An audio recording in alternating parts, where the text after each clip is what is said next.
একদমই অন্যরকম আর মুখে লেগে থাকার মতো একটা ঢ্যাঁড়সের রেসিপি নিয়ে এসেছি আজকে। আর আমার মনে হয় এভাবে হয়তো আগে কখনো কেউ ঢ্যাঁড়স ট্রাই করে, কিন্তু বিশ্বাস করুন আপনি অন্য যেভাবেই ঢ্যাঁড়স খেয়ে থাকেন না কেন, যদি একবার এভাবে ট্রাই করেন তাহলে বারবার এভাবেই ট্রাই করতে চাই। এই ঢ্যাঁড়স রান্নার প্রসেসিং যে অনেক টাফ বা অনেক কিছু লাগবে তা না, খুবই সিম্পল ঘরে থাকা উপকরণ দিয়ে বানানো সম্ভব। কারণ ইরানি স্পেশাল রেসিপি মানেই কিন্তু একটু সহজ কিছু। এ নিয়ে ফার্স্টে একটা প্যান নিয়ে তাতে সামান্য তেল দিয়ে দিব কিউব করে কাটা আলু, তারপর সেগুলোকে একটু লবণ হলুদ দিয়ে ভাজতে থাকবো। অপর পাশে একটা ব্লেন্ডার জার নিয়ে তাতে সাদা সর্ষে 2 টেবিল চামচ, 1 টেবিল চামচ কালো সর্ষে আর 2টো কাঁচামরিচ দিয়ে একটু পেস্ট করে রেখে নিয়ে আবার ফিরে যাব রান্নাতে। এদিকে আলুগুলো একটু লাল লাল করে ভাজা হয়ে গেছে, এবার এর মধ্যে অ্যাড করব আস্ত ঢ্যাঁড়স। আস্ত বলতে আমি ঢ্যাঁড়সগুলোকে এখানে কাটিনি, যেমন ছিল জাস্ট মাথার দিক থেকে আর আগার দিক থেকে একটু ফেলে তারপর ওভাবেই দিয়েছি, আর তারপর দিয়েছি সামান্য লবণ আর একটু হলুদ। ফার্স্টেই যে আলুতে লবণ হলুদ দিয়েছিলাম সেটা আলুর পরিমাপে দিয়েছিলাম, আর এখন দিলাম ঢ্যাঁড়সের পরিমাপ। এ নিয়ে ঢ্যাঁড়স ভাজার সময় খুব একটা ঢাকতে নেই,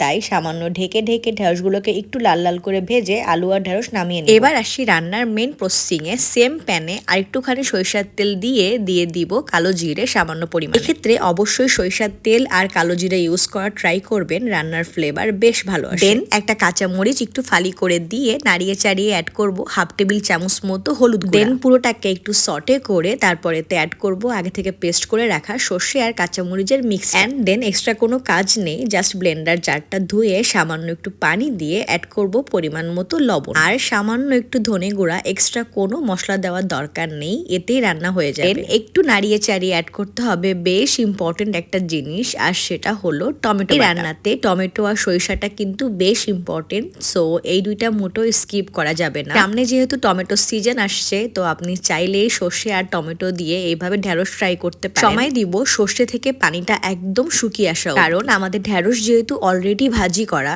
তাই এই মশলাটাকে ভালো মতো কষিয়ে নিতে হবে। ভালো মতো বলতে ভালো মতোই, অর্থাৎ এখানে আমি 10 থেকে 15 মিনিট ধরে মশলাটাকে বেশ সুন্দর করে কষিয়ে নিয়েছি। বলা যায় সর্ষের পানিটা একদম শুকিয়ে তেল ছাড়া অবধি আমি পুরো ব্যাপারটাকে নাড়িয়ে চাড়িয়ে কষিয়ে নিয়েছি। চেষ্টা করবেন একটু সুন্দর করে আমার মতো নাড়িয়ে চাড়িয়ে কষিয়ে নিতে, তাহলে সর্ষের কাঁচা ভাবটা থাকবে না। কারণ ঢ্যাঁড়সের সঙ্গে সর্ষের কাঁচা ভাবটা যায় না। এ নিয়ে তারপর সুন্দর করে কষানো হয়ে গেলে পরিমাণ মতো একটু পানি দিয়ে মিক্স করে তারপরে অ্যাড করেছিলাম আগে থেকে ভেজে রাখা আলু আর ঢ্যাঁড়স। এন্ড দেন কাজ বাকি থাকে একটাই, পুরোটাকে একটু ভালোভাবে মিক্স করে সময় দিতে হবে কুক হওয়ার জন্য। যেহেতু ঢ্যাঁড়স আর আলুগুলো প্রায় হাফ ডান অবস্থায় ছিল, তাই খুব বেশি সময় লাগেনি। 8 থেকে 10 মিনিট মতো একটু সটে করে ঢেকে দিলেই কিন্তু একদম রেডি। আর সত্যি বলতে সেদিন এইভাবে ঢ্যাঁড়স সর্ষে দিয়ে রান্না করার পর আমার শাশুড়ি মা কিন্তু রীতিমতো ফ্যান হয়ে গিয়েছে। মামুনি আমাকে বলেছে আবারও এভাবে রান্না করতে, সো আপনারাও একবার ট্রাই করে ফেলুন, ভালো লাগবে ইনশাআল্লাহ।